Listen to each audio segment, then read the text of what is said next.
Lors d'un ancien tuto, j'avais démonté ma roue car j'avais un pneu à plat et j'avais un problème de tubeless. Et je devais aller rouler, mais cela m'a pris beaucoup plus de temps que prévu. Et l'heure passant, c'était trop tard pour aller rouler. Je me suis dit, tiens, je vais m'occuper du coup d'un bruit que j'entendais régulièrement dans ma roue. Et j'étais presque convaincu que ça venait de mon roulement. J'en ai eu le cœur net en démontant ma roue. Après, je me suis dit, écoute, ça fait 2 ans que tu roules comme ça. Allez, tu peux encore rouler encore une fois. Tu vois, donc j'ai tout remonté. Et un dimanche, j'ai voulu aller rouler. Seul problème, c'est que le dimanche, j'ai fait à peine 3 km à l'aller, ok, mais j'ai fait 3 km retour à pied. Car le roulement, le dernier roulement qui tenait encore bon, eh ben, il s'est disloqué complètement. Donc me voilà pour la suite des événements. Je suis allé faire une petite fouille sur le net, voir un peu les forums qui traitaient de ce problème du roulement cassé dans le moyeu. Un roulement, comme vous le savez, se compose donc d'un anneau intérieur et d'un anneau extérieur. Moi, l'anneau intérieur était complètement décentré par rapport à l'anneau extérieur. Les billes, les cages se sont barrées.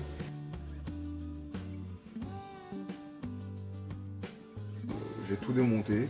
Voilà, je me retrouve dans cette situation où il y a l'anneau intérieur qui est coincé et il est impossible d'accès. Donc j'ai pensé à une solution pour essayer de sortir l'anneau extérieur. Alors la solution à laquelle j'ai pensé, c'est un tournevis. J'avais commencé à le faire sans protection, mais je vous conseille de mettre une protection parce que bon, ça abîme un peu quand même l'extérieur, le début du moyeu. Vous le coincez comme ceci. Vous allez en fait essayer de trouver la gorge du moyeu, la gorge de l'anneau dans lequel se logent les billes, pour tout simplement essayer de tapoter et le faire monter petit à petit.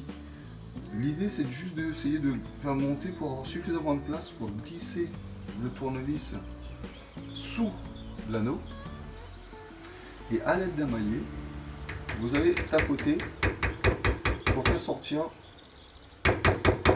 l'anneau.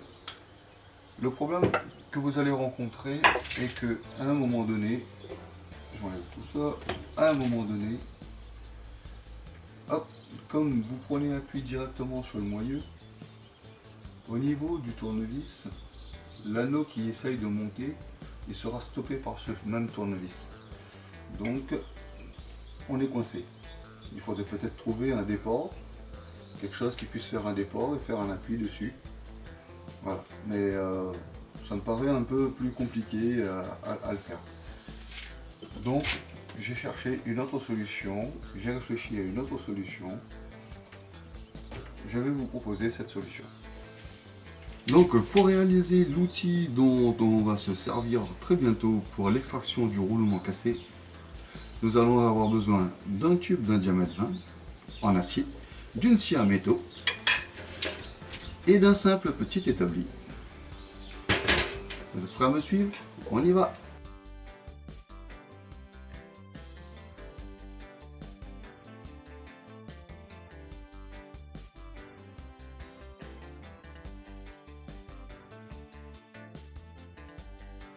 Donc alors aussi pour l'écartement, il faut trouver un objet qui va vous permettre de l'écarter un peu plus. Pour moi c'est ce manche de tournevis. Ouais, je vais pouvoir l'écarter à souhait. Il s'écarte plutôt bien. Bien sûr faire toujours attention aux petites bavures qui pourraient rester. Hop. On essaye d'obtenir le diamètre qu'on veut. Je voudrais aller à peu près à 28. Hop, hop.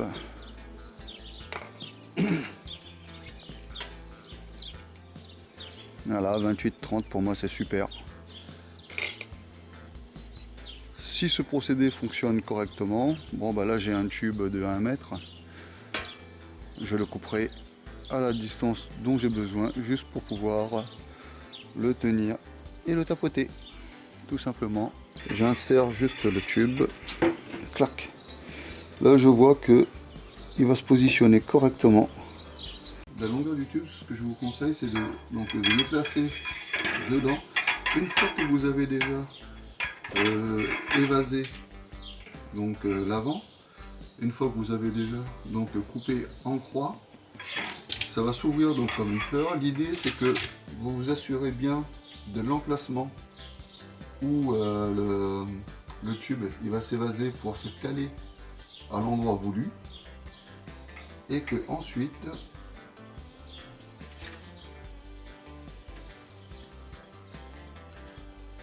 voilà, une fois que c'est bien calé, vous vous placez comme ça, vous mettez votre main et vous la décalez à peu près d'une demi-main pour avoir une bonne mesure, une mesure minimum. Cette mesure minimum, vous voyez, ça va correspondre en fait à tout ce qui est la partie du moyeu, un petit espace, encore avec un petit espace ici.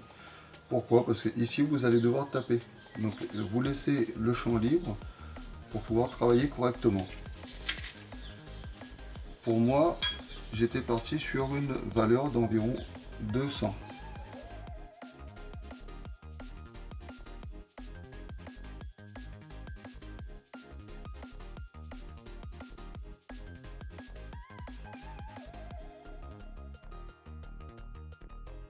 Ici j'ai la partie évasée donc de mon outil que j'ai raccourci, et là j'ai une bonne prise en main, comme pour un burin.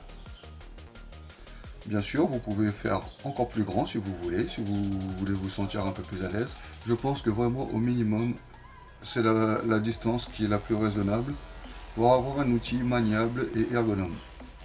J'ai réalisé donc du coup l'outil. Maintenant, pour finaliser l'opération d'extraction de l'anneau extérieur, j'attends encore une pièce qui ne devrait pas tarder à arriver. Je l'avais commandé, ça devrait arriver aujourd'hui. Voilà la pièce que j'attendais. Tout simplement un circlips. Voilà l'idée que j'ai eue, c'est que comme il y a une gorge qui s'est créée en dessous du fait que j'ai pu remonter l'anneau du roulement, qui est encastré dans le moyeu, je l'ai remonté d'à peu près d'1 mm, 1 mm 5. C'est tout à fait l'épaisseur d'un circlips qui peut se glisser dedans. Le seul truc que j'ai mal calculé, on va dire, ça fait un diamètre 30 peut-être, mais il ne faut pas un circlips d'un diamètre 30.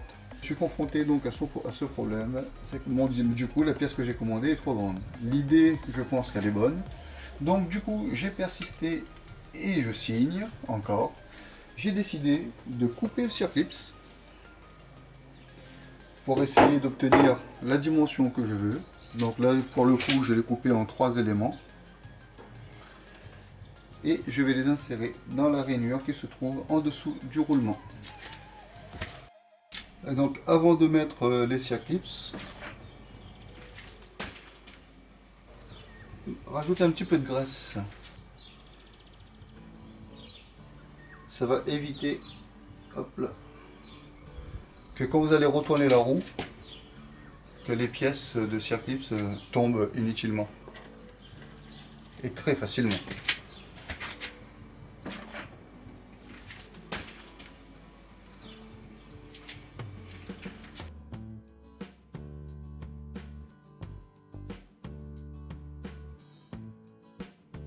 Et je vais insérer l'outil par le bas.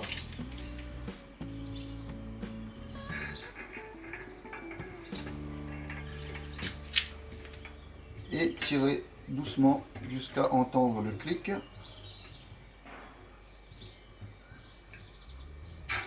Voilà, je l'ai bien entendu. Et là, il est en parfaite position pour laquelle je peux appuyer dessus. Pour finaliser mon outil, ce qui me manque, ce serait un bouchon. Bon, je ne l'ai pas encore trouvé. J'ai cherché des bouchons en acier ou en aluminium que je pourrais trouver sur les sites ou dans des quincailleries. Pour l'instant, je n'ai pas trouvé de bouchon adéquat. C'est vrai que ça fera un outil vraiment plus propre et bien fini. Donc je vais essayer tout doucement avec un maillet de sortir le roulement.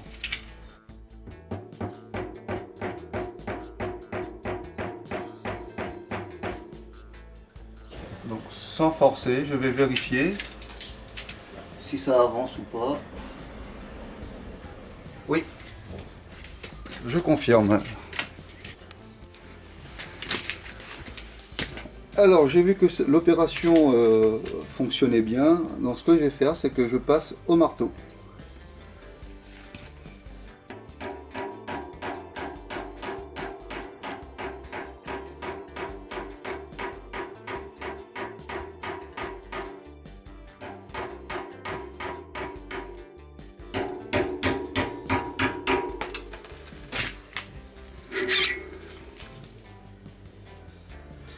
Et voilà, j'ai réussi à sortir l'anneau.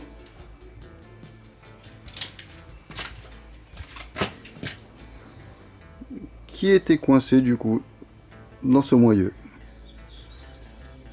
Et sans aucune casse. Je vous avoue que je suis très content d'avoir trouvé cette solution et franchement, j'espère qu'elle va vous servir à vous aussi. Alors pour le coup, je fais vite un petit récap. Le Cyclips, trop grand. Diamètre 32, 30, ça sera trop grand. Mon astuce a été de le couper en 3 sections afin d'avoir donc des arcs de cercle. J'ai essayé de les placer dans des angles d'environ de 120 degrés. 120 degrés et avec mon outil à 4 pans, j'ai pu donc du coup me prendre appui sur la largeur du Cyclips pour pousser le roulement sans encombre. La seule difficulté pour couper ce Cyclips, en tout cas, la matière elle est très dure. Donc on peut réussir à faire une entaille au niveau avec la scie à métaux. Et ensuite, il vous faut donc 2 systèmes de pinces pour le casser. Une fois que vous avez fait l'entaille, vous prenez de l'autre côté et vous le cassez. Ça se casse assez facilement une fois que l'entaille est bien faite. Voilà, donc le petit récap, on glisse les morceaux dessous en ayant mis un petit peu de graisse juste avant, afin que la graisse, quand vous allez retourner la roue, colle les morceaux de Cyclips. Et après vous avez juste à tapoter avec l'outil que vous allez aussi fabriquer.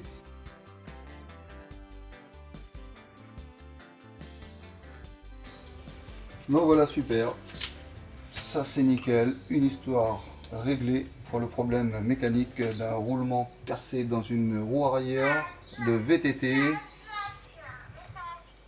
Voilà, c'est les potes qui me félicitent d'avoir réussi et d'avoir trouvé cette solution. Alors vraiment je me suis amusé à faire ce tuto et notamment à réfléchir sur ce problème. Et dans ce cas-là, je tiens aussi à remercier justement un ami avec qui je travaille, Jean-Claude, qui m'a aidé beaucoup à cette réflexion, car on travaillait en fait, lui et moi, sur un autre projet qui était de créer un outil pouvant extraire les roulements sans que ça nous revienne trop cher. Mais comme dans mon cas de figure, j'avais ce roulement cassé avec l'anneau extérieur qui était coincé dans le roulement, j'ai continué ma réflexion et nos échanges techniques m'ont permis d'aboutir à cette solution que je vous ai proposée. Ça n'arrive pas souvent qu'on rencontre ce problème du roulement cassé dans une roue arrière, mais ça y est, au moins à mon niveau, je peux dire que le problème est réglé. J'espère que ça vous a plu. Si c'est le cas, n'hésitez pas à me mettre un pouce bleu et de vous abonner. Et je vous dis à très bientôt pour la suite.